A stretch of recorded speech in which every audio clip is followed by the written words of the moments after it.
Bak, Karslı büyüklerimizin bir tıknası vardı.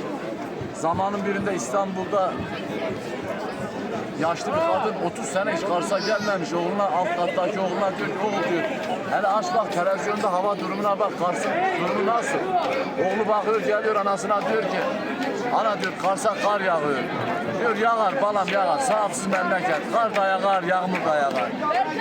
Biz bakalım sonumuz ne olacak? İnşallah hayırlı olur. İnşallah ikinci yarı maçı seviniriz. İnşallah. Tek temennimiz o.